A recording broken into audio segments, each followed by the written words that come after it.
Hello नमस्कार दोस्तों, स्वागत है आप सभी का आपके अपने YouTube चैनल जीके बाई ईश्वर सिसोदिया पर। और दोस्तों मैं आज आप लोगों के लिए बहुत ही शानदार टॉपिक लेकर आया हूँ। काफ़ी बच्चों की डिमांड थी कि सर हिस्ट्री को पढ़ाया जाए और वही टॉपिक मैं आज आपके सामने लेकर आया हूँ। आज का हमारा टॉपिक रहेगा दोस्तों मुग़ल काल का, और मुग़ल काल में किस प्रकार से भारत के अंदर मुग़ल सत्ता स्थापित हुई थी और कौन कौन से कारनामे उन्होंने भारत में किए हैं और भारत को लूटने में कोई कसर उन्होंने नहीं छोड़ी थी। तो वही चीज़ हम आज देखेंगे। बस आप लोगों का सहयोग बना रहा तो मैं एक ही बात कहूँगा कि इस वीडियो को अंत तक देखना, बहुत सारी चीज़ें आपको यहाँ से सीखने की मिलेगी। और भारत के सभी एग्ज़ाम जो कि कॉम्पिटिटिव एग्ज़ाम जो कि सिविल सेवा से जुड़ी हुई एग्ज़ाम, चाहे आरपीएससी हो, यूपीएससी हो, एमपीपीएससी हो और एसएससी हो, इन सभी एग्ज़ामों में यहाँ से प्रश्न आते हैं, क्योंकि भारत की जो भूगोल के साथ साथ हिस्ट्री है वो भी एक महत्वपूर्ण टॉपिक होता है। तो दोस्तों आज हम पढ़ेंगे भारत में मुग़ल काल के बारे में। और मुग़ल काल भारत का बहुत ही शानदार एक जो है एक सीरियल वाइज एक टॉपिक रहता है जो कि एग्ज़ाम में आता है। देखिएगा भारत में मुग़ल काल किस प्रकार से आया और किस प्रकार से भारत में मुग़ल काल की सत्ता स्थापित हुई है, आज हम उसी की बात करेंगे। तो करते हैं स्टार्ट। मुग़ल काल,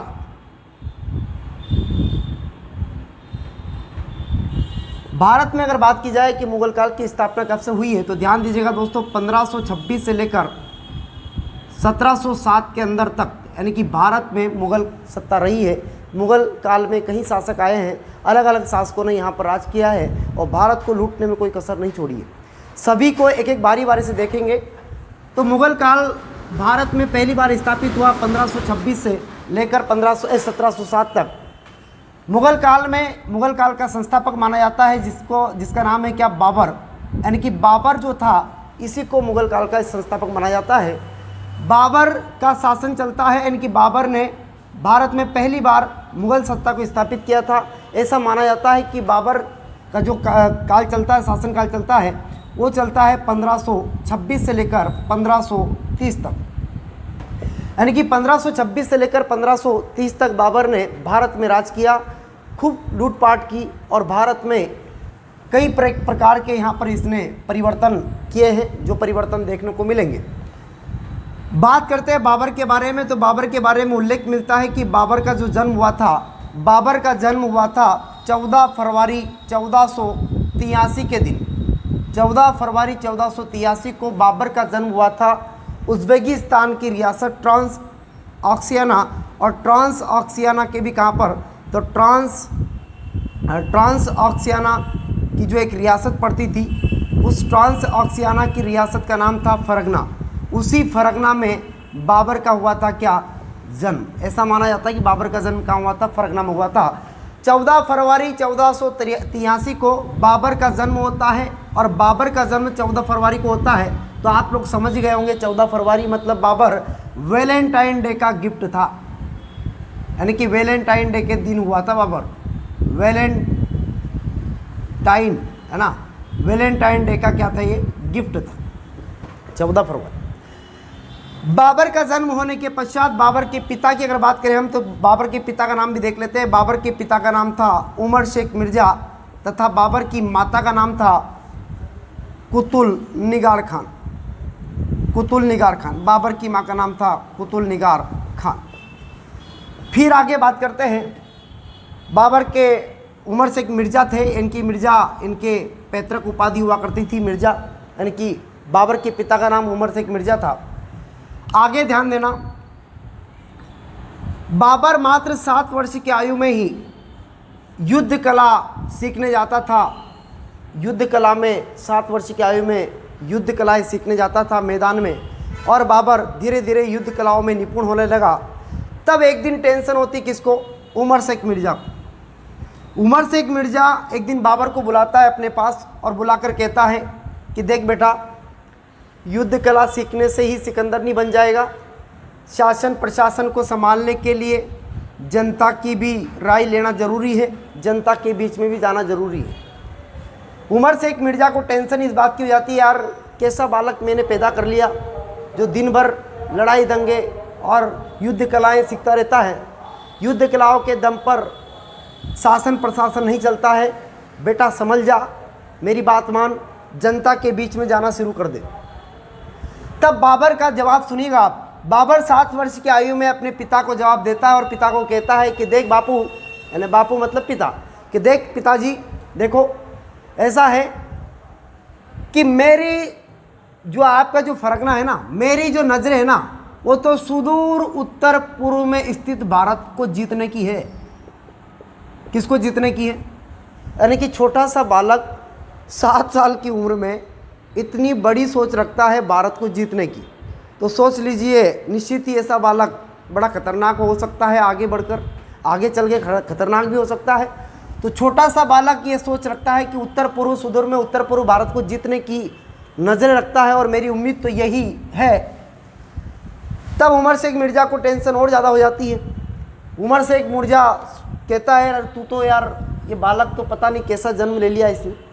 तब कहता है कि यहाँ पर बाबर जो था, बाबर अपने पिता का प्रति उत्तर देते हुए कहता है कि देखो पिताजी, जो आपका ये फरगना है ना, ये तो मेरी जूतियों के तले भी कम पड़ जाएगा। मेरी नज़रें तो कहाँ है, सुदूर उत्तर पूर्व भारत को जीतने की है। अब होता है क्या है, धीरे धीरे बाबर बड़ा होता है और युद्ध कलाओं में निपुण होता है। तब उल्लेख मिलता है कि 1494 को अचानक उमर शेख मिर्ज़ा की क्या जाती है, मृत्यु हो जाती है। 1494 में उमर शेख मिर्ज़ा की मृत्यु हो जाती है और मृत्यु के पश्चात में कहानी आगे की सुनना आप। और इसी 1494 में बाबर का होता है क्या, राज्याभिषेक। इसी फरगना रियासत में बाबर का राज्याभिषेक होता है 1494 में। और बाबर का राज्याभिषेक हो जाने के पश्चात आगे की कहानी सुनना आप ध्यान से, यहाँ तक आपका क्लियर हो गया होगा। आप ध्यान देना आगे दोस्तों। अगर कहानी समझ में नहीं आती हो तो थोड़ा बैक करके पीछे वापस उसको पीछे कर लिया करो वीडियो को, है ना, ताकि समझ में आ जाए। तो यहाँ तक क्लियर हो गया आपका। अब बाबर के पिता का देहांत हो जाने के बाद बाबर का राज्याभिषेक होता है और बाबर का राज्याभिषेक होने के पश्चात अब बाबर क्या करता है, अब ध्यान देना। उल्लेख मिलता है कि बाबर अपनी सेना स्थापित करता है और धीरे धीरे, सेना तो ऑलरेडी वैसे उमर शेख मिर्ज़ा के पास थी, बाबर 1494 से अब प्रयास करेगा अपने साम्राज्य का विस्तार का। किसका प्रयास करेगा, साम्राज्य विस्तार का। बाबर उत्तर पूर्व भारत को जीतने की बचपन में शपथ लेता है, लेकिन बाबर क्या करता है, गलती से दिशा भूल जाता है और दिशा भटक कर बाबर उत्तर पूर्व में ना पहुंचकर बाबर पहुंच जाता है उत्तर पश्चिम में। बाबर किधर पहुंच जाता है, उत्तर पश्चिम में पहुंच जाता है। रास्ता भटक जाता है और बाबर लग जाता है किधर, तजाकिस्तान, है ना, उधर की साइड चला जाता है उत्तर पश्चिम में। तो बाबर उलझ जाता है इधर। धीरे धीरे बाबर विस्तार करता है, लेकिन इसका विस्तार पूर्णतः नहीं हो पा रहा था, क्योंकि कुछ 2-4 लोग, जैसे शिवानी खां जो था, शिवानी खां से युद्ध में हार गया था 1502 में, जो वहाँ पर युद्ध हुआ था उसमें शिवानी खां से हार गया। तो कहते हैं कि बाबर के जैसे बहुत सारे टक्कर में लोग मिले इनको, बाबर को। तो बाबर का साम्राज्य का विस्तार नहीं हो पा रहा था, समय काफ़ी बढ़ता जा रहा था। 1494 से लेकर बाबर 1507 तक लगातार प्रयास करता है और 13 साल तक बाबर खूब प्रयास करता है। 13 साल तक बाबर प्रयास करता है, लेकिन 13 साल में बाबर का विस्तार नहीं होता है, साम्राज्य का विस्तार नहीं होता है। इन्हीं 13 सालों में बाबर के 3 शादियाँ भी हो गई। बाबर के 3 शादियाँ हो गई 13 साल में, लेकिन ना तो साम्राज्य का विस्तार हुआ और ना ही 3 शादियाँ भी हो गई, लेकिन परिवार का विस्तार भी नहीं हुआ, मतलब बाबर के टाबर भी नहीं हुआ। अब क्या होता है भैया, 1494 से लेकर 1507 तक 13 साल तक बाबर खूब प्रयास करता है, लेकिन ना तो साम्राज्य का विस्तार होता है और ना ही परिवार का विस्तार होता है। शादियाँ जरूर हो गई, लेकिन टाबर एक भी नहीं हुआ, बच्चा नहीं हुआ। मतलब आगे ध्यान देना आप, आगे क्या कहानी होती है। अब ध्यान देना दोस्तों, बाबर क्या करता है, 1507 में बाबर ने सोचा रहे, बोले मेरा तो किस्मत ही खराब है। बाबर 1507 में बोलता है, बोले एक काम करता हूँ, मेरी जो उपाधि है मिर्ज़ा की, इसको त्यागता हूँ और दूसरी उपाधि ग्रहण करता हूँ, हो सकता है कुछ परिवर्तन आए ज़िंदगी में। तो बाबर 1507 में अपनी पैतृक उपाधि को त्यागता है और एक नई उपाधि का धारण करता है। उस उपाधि का नाम था पादशाह। ये पादशाह शब्द का तुर्की भाषा में अर्थ होता है, इसका अगर देखा जाए तो इसी को बोलते हैं बादशाह। बाबर अपनी पैतृक उपाधि को त्याग कर एक नई उपाधि धारण करता है जिसका नाम था क्या, बादशाह की उपाधि।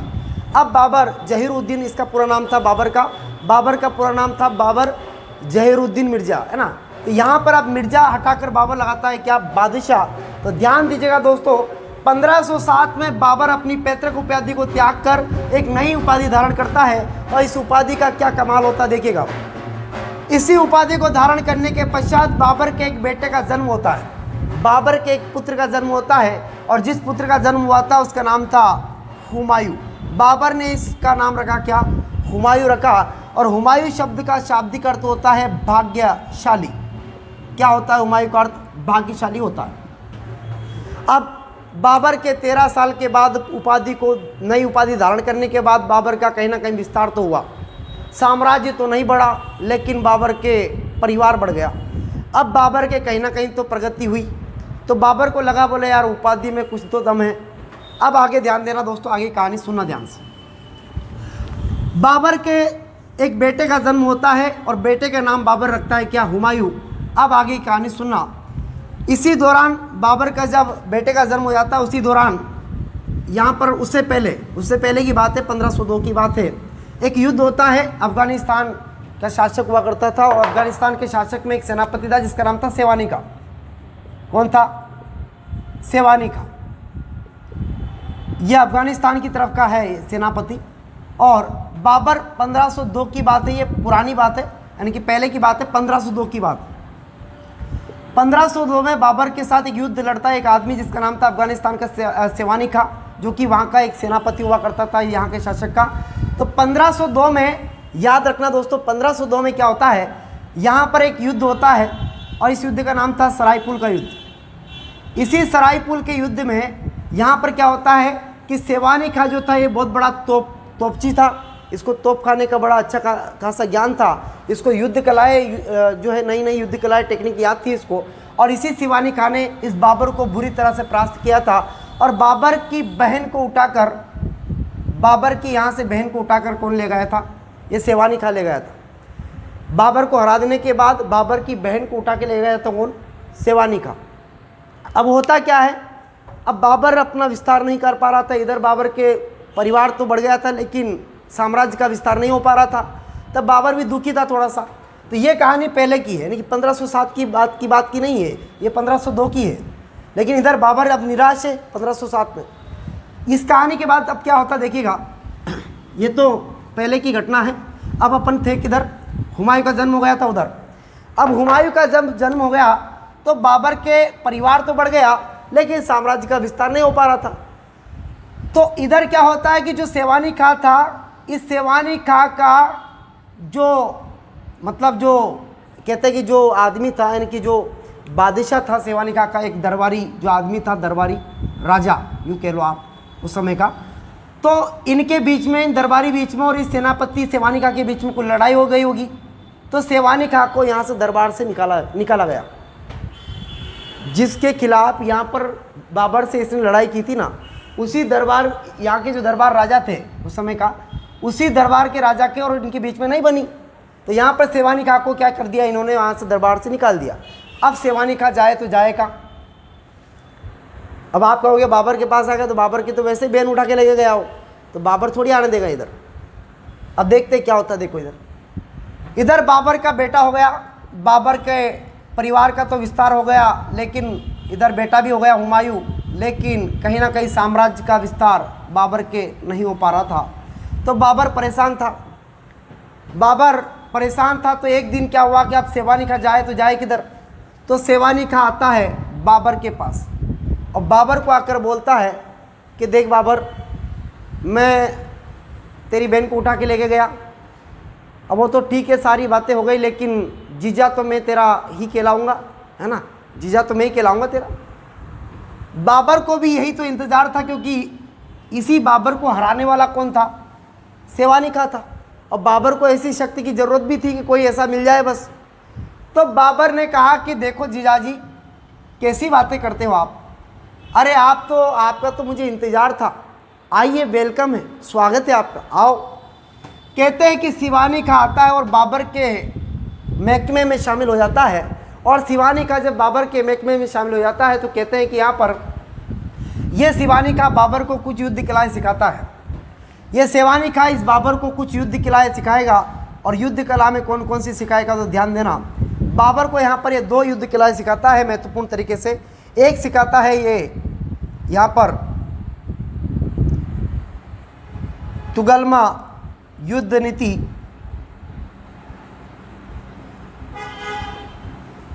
और दूसरी सिखाता है तोपखाना। यानी कि 2 तरह की युद्ध कलाएं सिखाता है। इस तुगलमा युद्ध नीति में क्या होता है कि सैनिकों को दोनों तरफ से तोड़ा जाता है, और तोपखाना में तोपों का वार किया जाता है। तो ध्यान दीजिएगा, कहते हैं कि जो तुगलमा युद्ध नीति है ये कहाँ से आई थी, तो याद रखना ये आई थी उज्बेकिस्तान से। इनकी सर्वप्रथम उज्बेकिस्तान से आई थी। जबकि तोपखाना की अगर बात करें तो ये ईरानियों ने इसका पहली बार प्रयोग किया था, और ईरानियों की देन है तोपखाना। क्लियर सभी का। तो ये सिवानी खान ने 2 युद्ध कलाएँ सिखाई थी किसको, बाबर को। अब बाबर के पास सिवानी खा था, तो बाबर को टेंशन अब ज़्यादा नहीं थी। अब बाबर का धीरे धीरे विस्तार होता है, बाबर धीरे धीरे अपने साम्राज्य का विस्तार करता है, और धीरे धीरे बाबर ने धीरे धीरे अफगानिस्तान पर भी कब्जा कर लिया। अब बाबर की सेनाएं कहाँ तक पहुँच गई, अफगानिस्तान तक पहुँच जाती है। अब ध्यान देना आगे कहानी क्या होती है। बाबर धीरे धीरे अपने साम्राज्य का विस्तार करता है, क्योंकि बाबर के साथ में सिवानी का भी आकर मिल गया था। अब देखना आगे कहानी सुनना। बाबर जो है अब पहुंच जाता है कहाँ पर, बाबर का विस्तार हो जाता है, और बाबर की सेना जो है अब अफगानिस्तान वाले क्षेत्र में भी अपना साम्राज्य विस्तार कर लिया। अफगानिस्तान के इधर जो अपने भारत वाला एरिया था पहले का, जो कि उस समय का पंजाब हुआ करता था, उस इलाके में भारत की सेना लगभग उस इलाके के आसपास वाले क्षेत्र में लग गई थी, बाजोर और बेरा के पास में। तो कहते हैं कि यहाँ पर एक दिन क्या होता है, इधर भारत में जो आज के वर्तमान का जम्मू कश्मीर है, ये पहले का पंजाब हुआ करता था। आज वर्तमान में जहाँ पर जम्मू कश्मीर है वहाँ पर पहले क्या था, पंजाब था। और पंजाब में 2 गांव पड़ते थे, एक का नाम है बाजोर गांव और एक का नाम है भेरा गांव। क्या है, बाजोर और भेरा गांव है, 2 गांव थे। इन दोनों गांवों में एक जाति निवास करती थी जिसका नाम था यूसुफजाई जाति।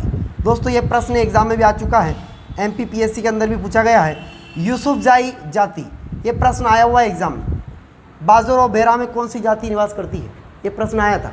तो याद रखना, पंजाब के बाजोर और भेरा में 2 जनजातियाँ यहाँ पर जनजाति निवास करती थी जिसका नाम था यूसुफजाई जाति।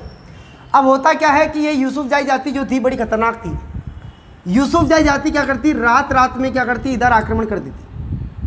यानी कि रात रात में करती थी क्या, आक्रमण। किसके ऊपर, इधर। अब उसको इनको भी थोड़ी पता है कि बाबर की सेना है, पर रात में आक्रमण करती थी, रात में आक्रमण करके वापस आ जाती थी, है ना। पता नहीं आक्रमण करने का शौक था इनको, पता नहीं क्या था। इस बात का पता इन लोगों को चला, यार बोले रात में कोई आता है और हमें ठोक कर चला जाता है, रात में आता है ऊपर पत्थर फेंक के चला जाता है, हम नींद में रहते हैं। इस बात की शिकायत एक दिन जनता करती किसको, बाबर को। बोले बाबर इधर से कोई हमें लफड़ा करता है, रात रात में डिस्टर्ब करता है, पत्थर फेंक के चला जाता है, हम नींद खोलते हैं तब तक तो भाग जाता है, ये कौन है ज़रा पता करो। तो बाबर एक दिन जांच पड़ताल करवाता है, और बाबर स्वयं आता है यहाँ पर। और बाबर यहाँ पर आता है और बाजोर और भेरा में जो यूसुफजाई जाती थी इसको अच्छे से ठोक बजा कर चला जाता है। तब बाबर जब यहाँ कदम रखता है तो बाबर को पता चलता, बोले यार ये तो मैं कहाँ गया, अरे ये तो मैं आ गया कहाँ पर, भारत में आ गया। और ये वही भारत जिसका सपना उसने बचपन में देखा था। अब बाबर इस प्रकार से भारत के अंदर आता है और पहुँचता है। आगे की कहानी सुनिएगा ध्यान से, देखना आगे क्या होता है। अब बाबर पहुँच जाता है भारत के अंदर, और भारत में जैसे ही बाबर आता है तो बाबर को यहाँ पर आ तो गया, लेकिन बाबर को केंद्र का पता नहीं चलता है कि ये भारत का केंद्र या भारत कहाँ से संचालित होता है, भारत का केंद्र कौन सा है। अब धीरे धीरे बाबर अब आक्रमण करेगा भारत के ऊपर। और क्योंकि उस समय का पंजाब काफ़ी बड़ा हुआ करता था, आप सभी को पता होगा, आपने सिंधु घाटी सभ्यता पढ़ी होगी तो आपको पता होगा। बाबर अब भारत के ऊपर आक्रमण करना प्रारंभ करेगा। बाबर धीरे धीरे आक्रमण करता है कहाँ पर, भारत के पंजाब वाले एरिया पर। कहाँ पर करता है, पंजाब वाले एरिया पर। तो बाबर ने यहाँ पर कई बार आक्रमण किया, लेकिन बाबर को भारत के केंद्र का पता नहीं था कि भारत की राजधानी क्या है और भारत का केंद्र बिंदु क्या है। ये अगर बाबर को पता चल जाए तो डायरेक्ट बाबर कहाँ आक्रमण करेगा, भारत के केंद्र पर करेगा। लेकिन बाबर को ये आइडिया ही नहीं था, बाबर को पता ही नहीं था कि केंद्र कहाँ है। उसको थोड़ी पता है कि दिल्ली कहाँ है, जबकि आपको सबको पता है कि भारत की राजधानी केंद्र दिल्ली रही है हमेशा से, और आज भी दिल्ली है। तो बाबर को इस बात का आइडिया नहीं था। बाबर आता है, पंजाब पर आक्रमण करता है और क्या करता है, लूटपाट करता है। क्या करेगा, लूटपाट करेगा। अब चोरी करने वाले चोर को अगर कोई चीज़ ना मिले तो जैसी चीज़ें मिलेगी उसको तोड़ फोड़ के चला जाएगा, वो तो उसको क्या लेना देना, है ना। तो कहते हैं कि ये पंजाब में आता है और हर बार लूटपाट करके चला जाता है। तो दुनिया की नज़र में ये बाबर क्या बन गया, लोगों की नज़र में, पंजाब के लोगों की नज़र में ये बाबर बन गया एक लुटेरा। क्या बन गया, लुटेरा बन गया है। बोला आता है, हर बार अपनी सेना लेके आता है, तोड़ फाड़ करके चला जाता है। एक तरह का ये क्या है, ये लुटेरा है, लुटेरा। लूटपाट करने वाले को हम क्या कहते हैं, लुटेरा कहते हैं। तो बाबर सभी की नज़र में बन गया क्या, लुटेरा। आगे की कहानी सुनना ध्यान से। आगे अब क्या होता है, बाबर को भारत के केंद्र का पता नहीं था। अब ध्यान देना दोस्तों, मैं आपको बताता हूँ भारत के केंद्र के बारे में। उस समय भारत में कौन था केंद्र, अभी बाबर को नहीं पता है, वो तो तुमको बता रहा हूँ मैं। भारत का जो उस समय केंद्र हुआ करता था वो आप सभी को पता है दोस्तों, क्या था उस समय, दिल्ली भारत का केंद्र हुआ करता था। और दिल्ली में उस समय लोधी वंश हुआ करता था, और लोधी वंश में भी इब्राहिम लोधी का उस समय शासक हुआ करता था, इब्राहिम लोधी। उस समय इब्राहिम लोधी का भारत के अंदर शासन था, आप सभी को पता होगा, लोधी वंश का शासन था। तो इब्राहिम लोधी उस समय भारत का केंद्र बिंदु पर राज्य गद्दी पर बैठा था, यानी कि दिल्ली का उस समय बादशाह कौन था या शासक कौन था, तो इब्राहिम लोधी था। दिल्ली की गद्दी पर इब्राहिम लोधी का कब्जा था। इधर से आप सभी को पता है कि बाबर पंजाब पर आक्रमण करता है, वापस चला जाता है। बाबर को तो आइडिया ही नहीं है, बाबर तो यहाँ लूटपाट करता है और वापस चला जाता है पंजाब में, लुटेरा। भारत का केंद्र बिंदु दिल्ली और यहाँ का शासक कौन, इब्राहिम लोधी। अब एक कहानी आती, बीच में कहानी आती है कि इस इब्राहिम लोधी का एक तो था चाचा और एक था इसका सूबेदार। दो आदमी थे, एक का नाम था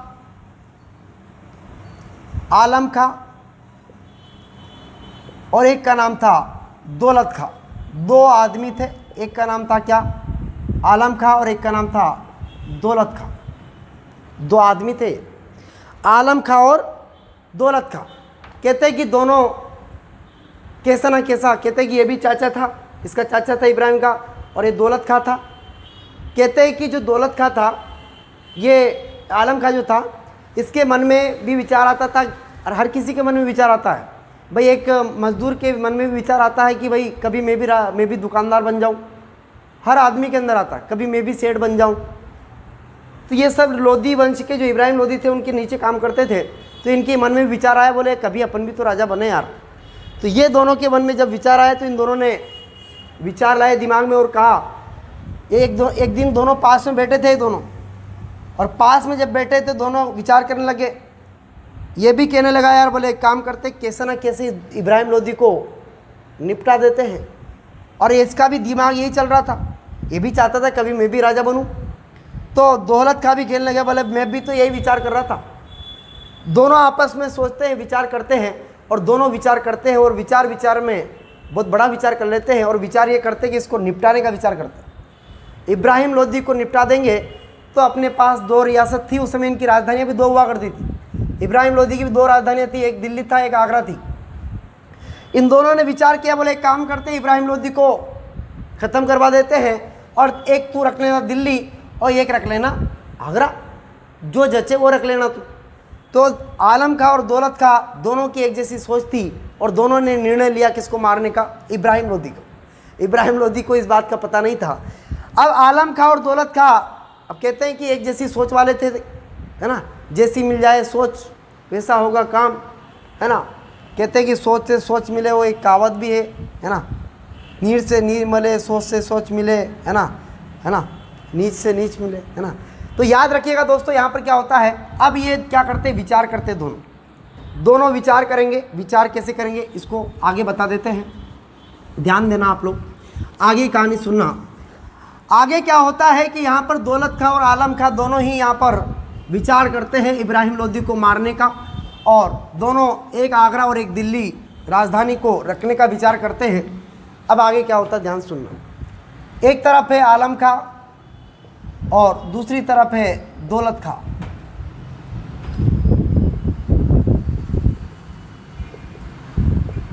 एक तरफ कौन है, आलम खां है, और दूसरी तरफ कौन है, दौलत खां है। अब क्या होता है यहाँ पर, आलम खां जो था ये बोलता है, बोले एक काम करते हैं, सबसे पहले अपना आक्रमण करते हैं। अब ये योजना बना रहे हैं इब्राहिम लोदी को मारने की, देखो आप, और इब्राहिम लोदी के पास 5 लाख की सेना है, ये दोनों आइडिया लगा रहे, देखो आप। आलम खां बोलता है कि बोले एक काम करते हैं, सबसे पहले आक्रमण करते हैं।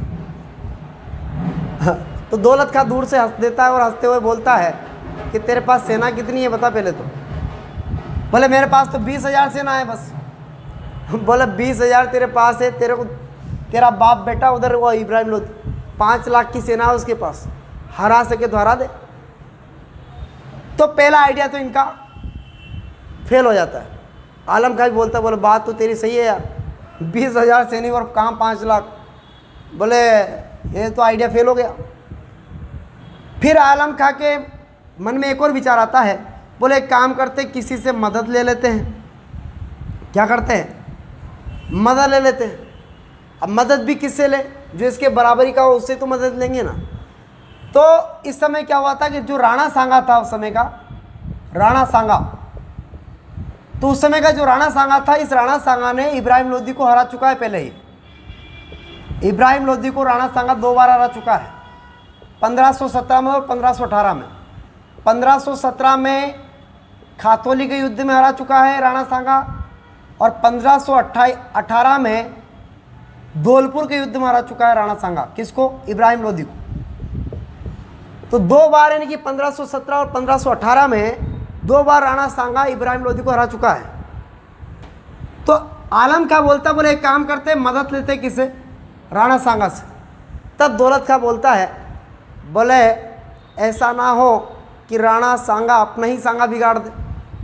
पता चला उसको, ये पता चल गया कि इब्राहिम लोदी के खिलाफ अपन लड़ रहे हैं, तो पता चला अपन को तो छोड़ देगा एक तरफ, और वही लड़के इसको हरा देगा, क्योंकि ऑलरेडी हरा रखा है। अपन को तो रह जाएंगे बीच में एक तरफ, और वो पूरा भारत को जीत लेगा। बोले ऐसा नहीं करेंगे अपन, ये अपना ही सांगा बिगाड़ देगा। तो इन लोगों ने ये आइडिया भी कर दिया, क्या, कैंसिल। बोले ना तो आक्रमण करेंगे ना मदद करेंगे, मदद मांगेंगे किसी से। बोले अब तू भी तो आइडिया लगा।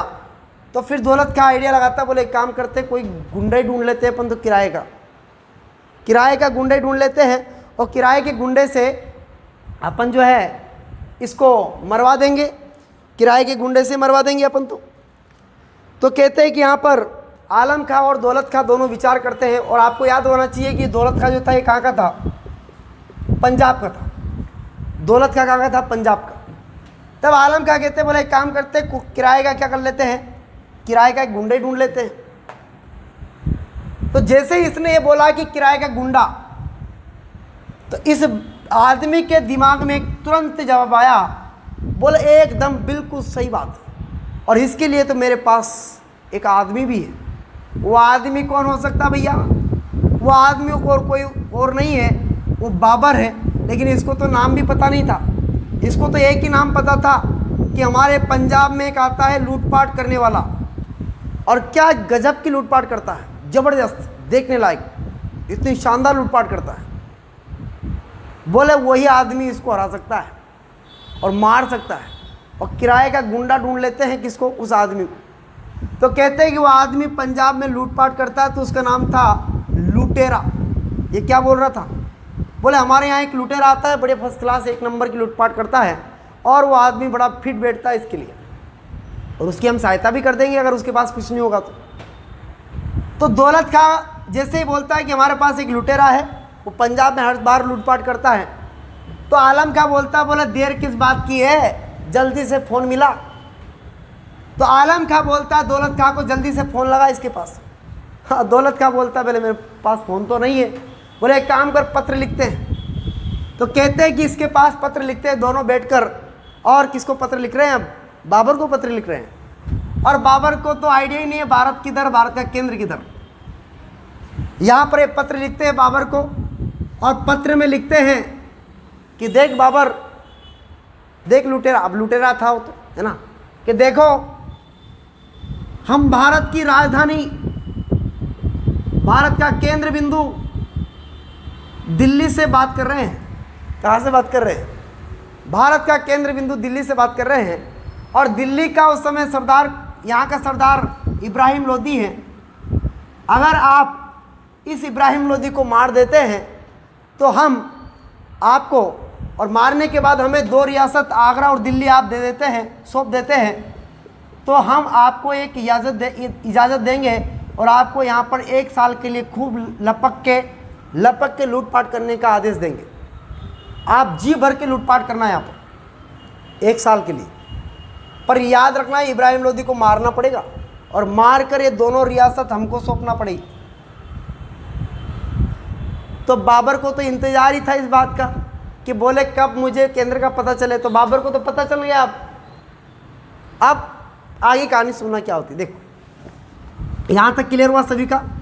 अब ध्यान देना दोस्तों, आगे क्या होता है। यहाँ पर बाबर को आइडिया लग जाता है और बाबर को पता चल जाता है कि भारत का केंद्र बिंदु दिल्ली है, और दिल्ली का इस समय राजा कौन है? इब्राहिम लोदी है। अब इस बात का पता चलता है किसको? बाबर को। तो बाबर क्या करता है, देखो अब आगे कहानी सुनना। इस बात का पता बाबर को चलता है, इधर दौलत खां और आलम खां ये दोनों लेटर लिख रहे हैं, लेटर पे लेटर लिख रहे हैं किसको? बाबर को। दौलत खां और आलम खां दोनों बाबर को अच्छे से लेटर लिख रहे हैं और प्रत्युत्तर दे रहे हैं। तो यहाँ पर पत्र लिखा, पहला पत्र इनका आया। पहले पत्र में सारी जानकारी बाबर को पता चल गई। तो बाबर जब अब बाबर तो तैयार हो गया आने के लिए, तो आते वक्त बाबर ने फिर पत्र लिखा इनको, और बाबर ने पत्र लिखकर कहा कि मुझे बताओ आप लोग, इधर का पहला पत्र इधर और इधर का भी पहला पत्र आया इधर। बाबर पूछता है कि मुझे सामने वाले का आदमी का बैकग्राउंड तो बताओ। अरे है कैसा, लड़ने वाला कैसा है, उसके पास कितनी सेना है। तो दौलत खां और आलम खां बोलते हैं कि बोला तू टेंशन मत ले, हम तुम्हारी मदद करेंगे। तो इधर से पत्र जाता है कि कुछ नहीं, 5 लाख की सेना है इनके पास, इब्राहिम लोदी के पास, और तू टेंशन मत ले, तू आ तो सही। तो बाबर फिर तुरंत पत्र लिखता है और बोलता है कि तुम्हारी इतनी इतनी बड़ी औकात थी तो तुम मेरे से मदद ही नहीं मांगते, और तुम इतना सहयोग करने वाले होते तो तुम मेरे से मदद ही नहीं मांगते। बोले सही, अगर तुमने मेरे को डिस्टर्ब किया, बाबर बोलता है अगर तुमने डिस्टर्ब किया तो मैं तुम्हारा भांडा फोड़ दूंगा। कहते हैं कि यहाँ पर दौलत खां और आलम खां दोनों का मामला गड़बड़ नज़र आया। तब ये दोनों बोले एक काम करते हैं, इसको उस राणा का पता देते हैं, राणा सांगा का। तो कहते हैं कि यहाँ पर दौलत खां और आलम खां बोलता है कि बोले एक काम करो, अगर आपको सहयोग की अपेक्षा है, आपको सहयोग की ज़रूरत है, क्योंकि बाबर के पास तो 20,000 सैनिक थे, बस बाबर के पास भी 20,000 सैनिक थे, ज़्यादा नहीं थे। अब दौलत खां और आलम खां पत्र लिखते हुए बोलते हैं कि तुम्हें एक काम करना, उस समय मेवाड़ का एक राजा यहाँ पर है जिसका नाम है राणा सांगा। ये राणा सांगा बड़ा गजब का राणा है, और इस राणा ने इस इब्राहिम लोदी को भी हरा रखा है 2 बार।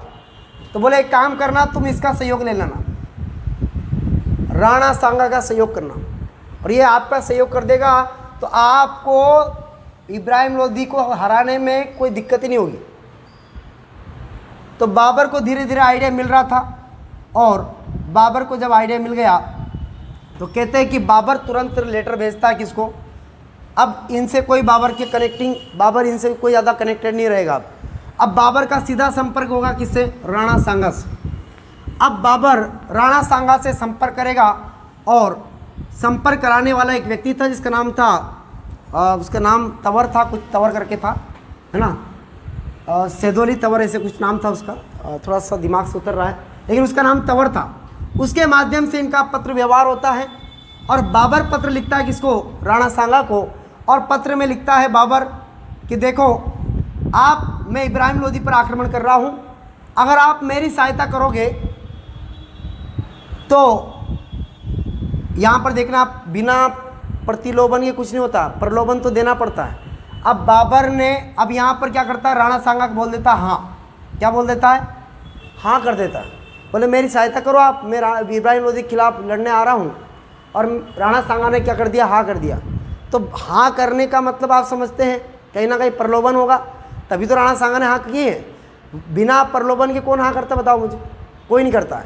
तो यहाँ पर राणा सांगा को प्रलोभन ये था कि यहाँ पर राणा सांगा और बाबर के बीच में एक समझौता हुआ। समझौता ये था 1/2 भारत, मतलब इसका मतलब ये था कि आधा भारत तू रख लेना और आधा भारत मैं रखूँगा। इन दोनों के बीच में ये जो है समझौता हुआ और राणा सांगा ने मदद के लिए हाँ कर दी, वचन दे दिया। अब बाबर जो है भारत पर करेगा क्या, आक्रमण। किसके भरोसे, राणा सांगा के। वो आलम खां दौलत खां तो अलग ही है, इनका मामला अलग चल रहा है। अब क्या होता है, राणा सांगा ये जो हाँ भरा ना इसने, ये राणा सांगा अगले दिन अपने दरबार में इस बात प्रस्ताव को रखता है। और अपने दरबार में प्रस्ताव को रखते हुए कहता है कि एक आदमी ऐसे ऐसे आएगा, उसकी हमें सहायता करनी है। तो दरबार के सभी व्यक्ति बोलते हैं किसको, राणा सांगा को। बोले राणा सांगा तेरा दिमाग खराब तो नहीं हो गया।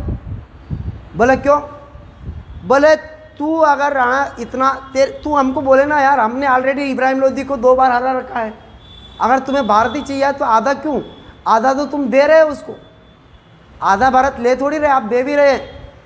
अरे हम तुम बोलो तो सही, 10 मिनट में पूरे भारत को जीत लेंगे, ऑलरेडी हमने 2 बार इब्राहिम लोदी को हरा रखा, तो तुम पागल तो नहीं हो गए हो। तो राणा सांगा के मन में विचार आया, बोले बात तो सही है यार, हमने ऑलरेडी इसको हरा रखा इब्राहिम लोदी को, और फिर हरा सकते हैं अपन तो कहते हैं कि यहाँ पर राणा सांगा युद्ध में आने से आता ही नहीं है, मना भी नहीं करता है और आता भी नहीं है। इधर बाबर आक्रमण करेगा आप कहाँ पर, भारत में। और भारत जनवरी के अंदर, जनवरी 1526 में बाबर भारत में आ जाता है। और भारत में एक जगह पड़ती है हरियाणा के अंदर, इसका नाम है पानीपत। और इस पानीपत में बाबर यहाँ पर आता है जनवरी के अंदर। याद रखना दोस्तों, जनवरी में तैयारियां करता है, खाई कुदवाता है, झंडे लगवाता है, झंडे गाड़ता है और आमंत्रित करता है लड़ाई के लिए किसको, इब्राहिम लोदी को। इब्राहिम लोदी को पत्र लिखता है कि मैं तेरे खिलाफ लड़ाई लड़ने आ रहा हूँ, हिम्मत है तो आ जाना मैदान में पानीपत के। तब कहते हैं कि दोस्तों यहाँ पर 1500, यहाँ पर देखना युद्ध की जो तारीख बताई, इसमें युद्ध की तारीख क्या थी, तो युद्ध की तारीख थी इन दोनों के बीच में 21 अप्रैल सन 1526 को इनके युद्ध की तारीख फिक्स होती है। और पानीपत का ये पहला युद्ध था और पानीपत के पहले युद्ध की तारीख होती है कब फिक्स हो जाती है, 21 अप्रैल 1526 को पानीपत की पहले युद्ध की जो है घोषणा हो जाती है। और अब जो है इब्राहिम लोदी के पास 5 लाख की सेना है, 5 लाख सेना है। और 5 लाख सेना में 3 लाख तो सवार सैनिक है, 3 लाख सवार सैनिक है और 2 लाख पैदल सैनिक है। 3 लाख तो सवार सैनिक और 2 लाख कैसे हैं, पैदल सैनिक है किसके पास, इब्राहिम लोदी के पास। और इस भाई साहब के पास कितने हैं, बाबर कहाँ गया, बाबर यहाँ है। बाबर के पास केवल 20,000 सैनिक है और 20,000 सैनिक में इसके पास 2 तोपची थे। बाबर के पास क्या थे, 2 तोपची थे। तोपची मतलब तोप चलाने वाले। उन तोपची का नाम था, एक का नाम था उस्ताद अली खां और दूसरे का नाम था मुस्तफ़ा अली। दूसरे का नाम था क्या, मुस्तफ़ा।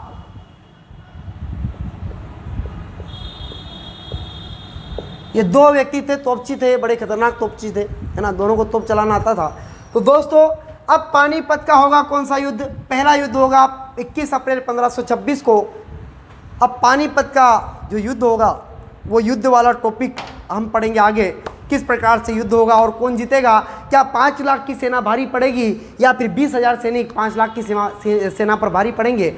ये कथा को देखने के लिए, इस कहानी को देखने के लिए आगे के एपिसोड में मैं आपको बताऊंगा। और आगे का एपिसोड तभी आएगा जब इस वीडियो पे अच्छा खासा रिस्पॉन्स आएगा।